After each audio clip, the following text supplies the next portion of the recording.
Fala, meu aluno, bom dia, boa tarde, boa noite, boa madrugada. Novamente eu aqui, Pedrinho, no Matemática Sem Nem Errar. A gente continua resolvendo Enem 2014, caderno rosinha, beleza? Estaremos trabalhando agora com a questão de número. Vamos ver aqui. Eu vacilei, ó. Coloquei toda a questão, esqueci de colocar o número. Questão 167, beleza? É a questão que vai trabalhar com você a competência 7, habilidade 30, melhor dizendo, cálculo de probabilidade, só que isso dentro do nosso cotidiano. Olha o que a questão colocou pra gente. Acompanhe comigo, viu? Não esquece de baixar o material. O link está aqui embaixo, que você já entra diretamente no site do INEP para poder baixar todas as provas que rolaram do Enem. Vamos lá, caderno rosa. O psicólogo de uma empresa aplica um teste para analisar a aptidão de um candidato a determinado cargo. O teste consiste em uma série de perguntas cujas respostas devem ser verdadeiro ou falso e termina, ó, presta atenção nessa parte, e termina quando o psicólogo fizer a 10ª pergunta ou quando o candidato der a segunda resposta errada. Então percebeu que tem duas formas de terminar. Ou o camarada chega lá até a 10ª pergunta, ou esse camarada aqui vai estar errando duas vezes. Beleza? Tá claro isso? Por exemplo, ó, se o camarada errar a primeira e depois errar a terceira, acabou o teste. Se ele errar a segunda e errar a nona, acabou o teste. Basta ele errar duas vezes, mas perceba que ele pode errar em qualquer uma dessas ordens. Só vai acabar quando ele errar a segunda ou então chegar na 10ª pergunta. E ele falou que, com base em testes anteriores, o psicólogo sabe que a probabilidade de o candidato errar uma resposta é de 0,2. A probabilidade de o teste terminar na 5ª pergunta é... Então vamos lá, acompanha aqui comigo. Olha como é que vai estar funcionando. Então, primeira coisa, ele falou que a probabilidade de errar é de 0,2. Tá claro isso? Tá beleza? Só que eu não quero mexer com o número decimal, isso é meio chatinho. Então eu vou tentar facilitar o problema para a gente. O que eu vou fazer? Eu vou pegar esse número decimal e vou transformá-lo na forma de fração. Como é que eu faço para sair de um número decimal para a forma de fração? Primeira coisa, escreva o número inteiro aqui em cima. Bem, eu teria 0,20. Só que 0 à esquerda é no esquema você não vale nada, mas eu gosto de você.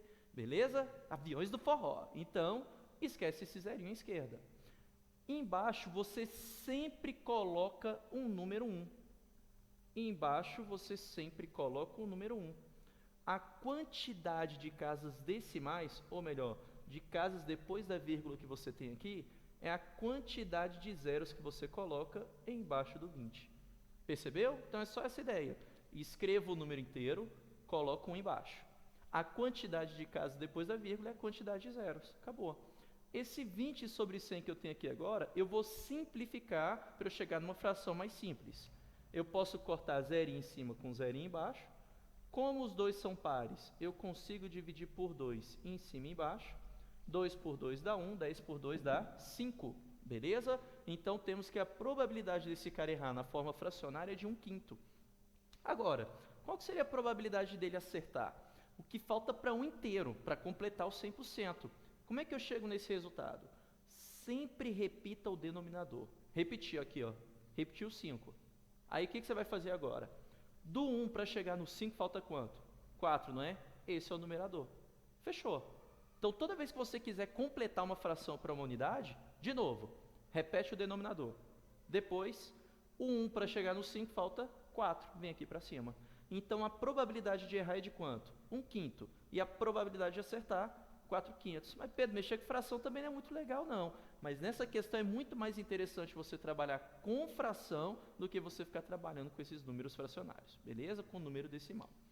Agora vamos lá. Vamos chegar aqui à ideia da pergunta. Acabou? Ele falou pra gente que ele está querendo que faça 5 perguntas. Então tá aqui. Primeira, segunda, terceira, quarta e quinta pergunta. Ele falou que o teste tem que acabar aqui. Se o teste tem que acabar aqui, então necessariamente o que tem que acontecer com essa pergunta? Ele tem que errar. Essa daqui ele tem que errar. Só que ele tem que errar pela segunda vez. Então ele tem que ter errado uma primeira vez alguma dessas perguntas. Vamos supor que ele errou a primeira pergunta? Mas Pedro, não necessariamente ele errou a primeira. Beleza. Por enquanto, vamos supor que ele errou a primeira. Se ele errou a primeira, qual a chance disso acontecer? 1/5. Se ele errou a quinta, qual a chance disso acontecer? 1/5. Tudo aqui no meio agora ele acerta, não é? E qual que é a chance dele acertar? 4/5. Então, eu vou ter 4/5 para todas essas perguntas. Como eu tenho que as perguntas são independentes umas das outras, então, aqui eu tenho eventos independentes. Basta a gente multiplicar para chegar à resposta final. Beleza, Pedro, mas isso acontece se ele errar a primeira. Mas e se ele errar a segunda? Concorda comigo que a conta vai ser exatamente a mesma? A única diferença é que esses dois aqui vão trocar de lugar? Mas, Pedro, e se ele errar a terceira? Esses dois vão trocar de lugar. Então, a gente vai ter o mesmo tipo de conta. A única diferença é que esse 1/5 vai ficar andando da primeira até a quarta pergunta. Ou seja, quantas estruturas dessas são formadas? 4, que é 1/5 na primeira pergunta, na segunda, na terceira e na quarta pergunta.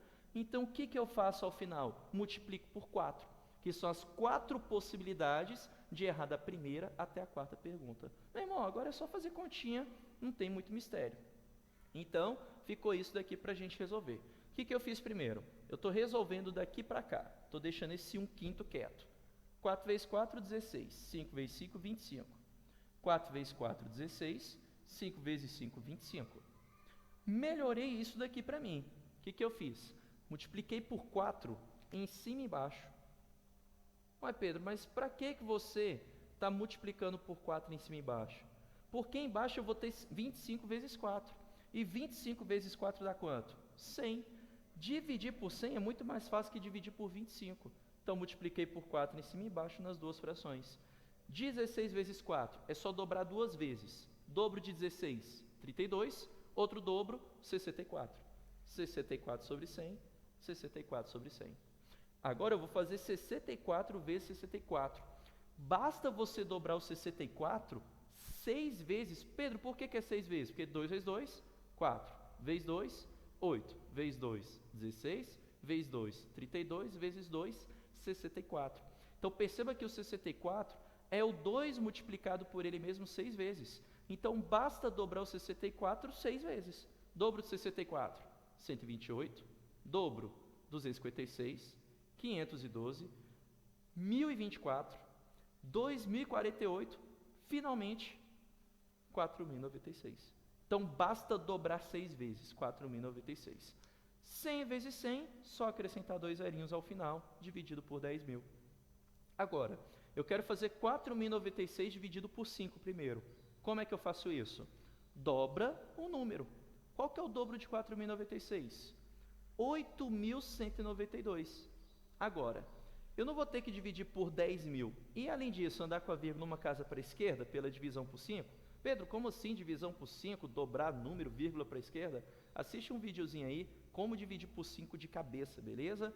Então, é só dobrar o número e andar com a vírgula uma casa para a esquerda. Então, você vai andar com a vírgula para a esquerda pela divisão por 5 e mais 4 vezes. Pedro, por que 4 vezes? Porque você tem 4 zeros aqui.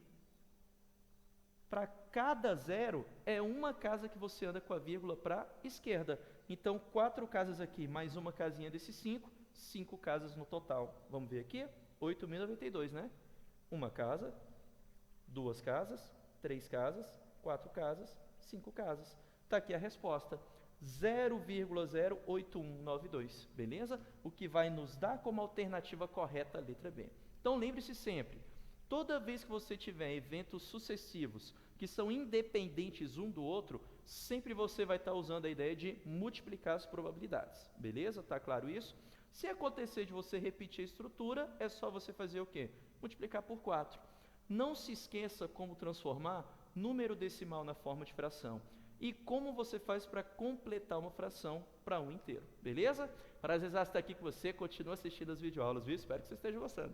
Beijão, fui, valeu!